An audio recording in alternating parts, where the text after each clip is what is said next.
Hi, here's integration by parts practice problem using the definite integral. First of all, I understand that there's tons of tutorials out there. Therefore, if I can't be a help, then I'd highly recommend you checking out Professor Leonard, who was an extraordinary supplement to my calculus classes, Professor Dave Explains Organic Chemistry Tutor, Patrick JMT, and such. I'm fully aware that I may not be able to reach through every single person watching this, therefore I shall provide links in the description below. So I simply just want to help out the best I can, and teaching is my passion. Okay, let's get started. So we have the definite integral from 0 to 1 of the quantity x squared plus 1 times e to the negative x dx. We can't really use u substitution here, so we first recognize that this is a product of two functions. Therefore, we need to use integration by parts. And the formula, which I derived in another previous tutorial, is the integral of u dv equals uv minus the integral of v du. Okay, but with definite integrals, it's slightly different, and here is the amendment to the formula, the modification to the formula.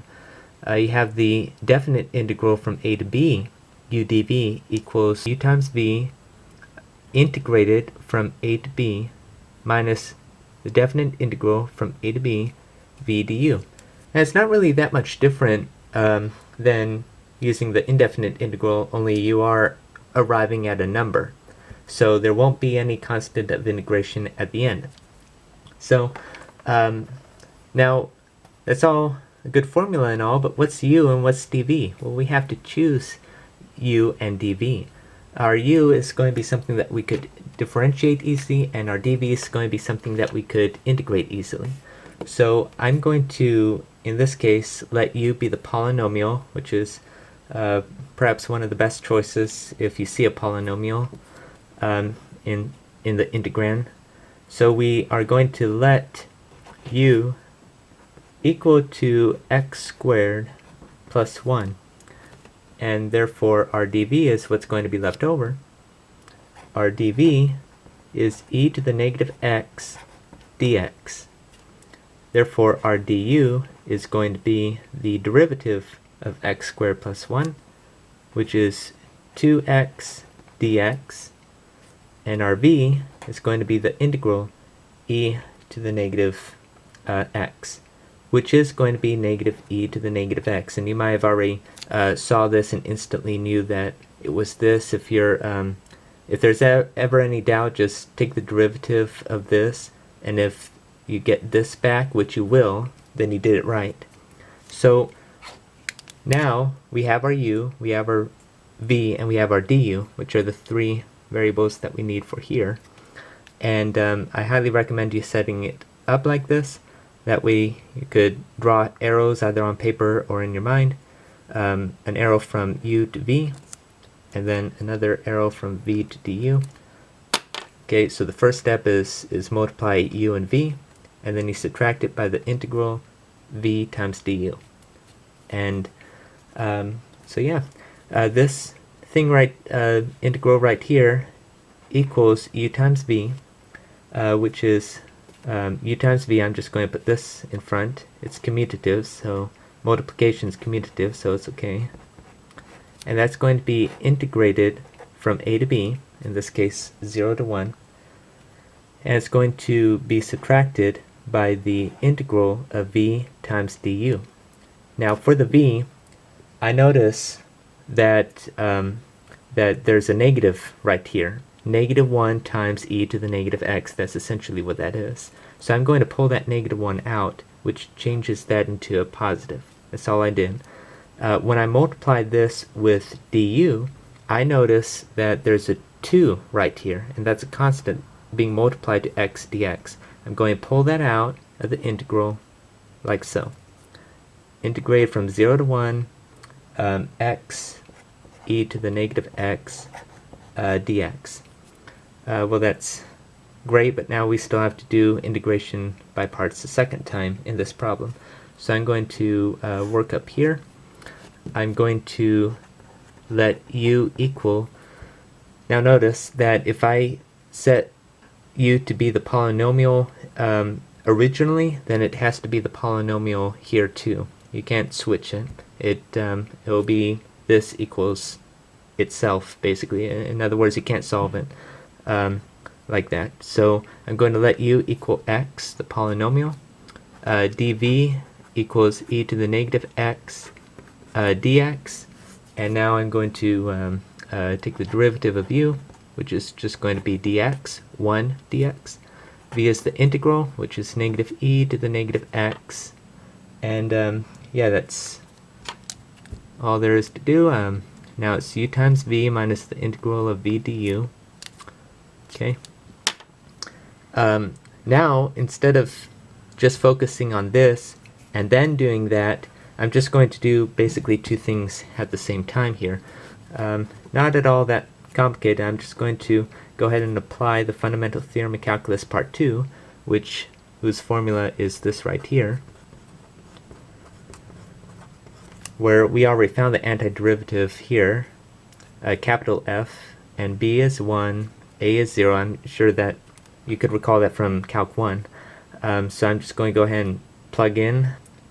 I would use brackets or parentheses. So negative e to the negative 1, I'm going to plug in 1 wherever I see an x. 1 squared is 1 plus 1. 1 plus 1 is 2. I'm just going to write 2 right there. Then we have to subtract it, of course. So that's going to be minus a negative e to the negative x. Well, that minus and negative is going to turn it into a positive. So I'm just going to automatically do that. That's going to be e to the 0. 0 is neither positive nor negative. And that's going to be multiplied by 0 squared plus 1, which is 1. And I'm now going to add 2. Now I'm going to add the 2 times whatever this is. Now this right here is uv minus the integral of v du. Well, it's going to be a definite integral, of course. So I'm going to go ahead and do that.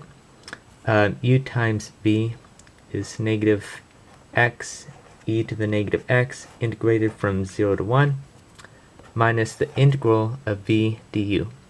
That is negative 1 times e to the negative x. I'm going to pull that negative 1 out. Turns that into a positive. Got e to the negative x dx from integrated from 0 to 1. Okay, now I'm going to simplify. Notice that e to the negative 1 is the same as 1 over e, because there's a negative exponent. Now just drop that into the denominator, and you're left with negative 2 over e. E to the 0 is just 1, and 1 times 1 is 1, so that's, you add 1, and then you add 2 times. Now let's go ahead and do two things at the same time just with this quantity right here, and apply the second fundamental theorem of calculus. Plug in a 1 everywhere that you see a x, that's a 1 right there, and then subtract 0, e to the 0, and 0 times 1 is just 0, so that's just going to go away. And then you're just going to add it to this right here. Now the integral of e to the negative x is, which we did here and which we did here, negative e to the negative x. And that's going to be integrated from 0 to 1. Okay? So now we have negative 2 over e plus 1, okay, plus 2 times. Now negative 1 times e to the negative 1 is simply negative 1 over e minus 0 plus negative e to the negative x. That's negative 1 over e.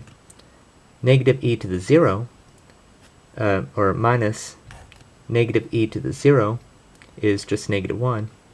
So that's just going to be a positive 1. Okay, and then that's going to equal negative 2 over e. And notice that it's intentionally going slow just to avoid errors or mistakes that could be prevented. I mean, don't rush through these problems, believe me. That's going to be plus a negative 1 over e, which is minus 1 over e right here, plus 1. Okay, now notice that we have, like anytime when we add or subtract fractions with like denominators, we just simply add or subtract the numerators. So negative 1 minus e, or negative 1 minus 1 is the same as negative 1 plus negative 1. You change the minus into a plus and switch the sign of the next number. So negative 1 plus negative 1 is negative 2. So we have negative 2 over e plus 1 plus 2 times, again, negative 1 plus negative 1 is negative 2 over e plus 1. Okay, now I'm going to distribute in that 2, negative 2 over e plus 1 minus 4 over e plus 2. Okay, notice that we could combine these two, and then we could combine those two. Okay, that's essentially what we're going to do next. Negative 2 minus 4 is negative 6. Okay, negative 2 minus negative 4 is negative 6 over e. 1 plus 2 is 3, and that's the answer. And you could also write it like this. Personally, I like it like this. 3 minus 6 over e. I don't like a negative out in front when there's an addition sign right here. That's a valid answer. That's an answer. And that is the answer. So yes, intentionally go slow on these problems until you practice enough where you could do a little bit faster. I understand.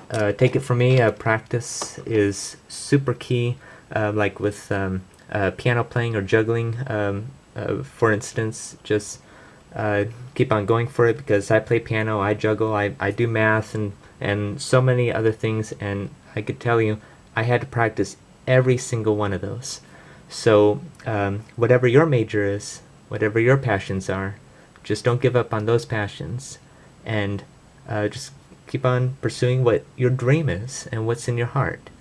So that's the example right there. That's the answer, and have a nice day.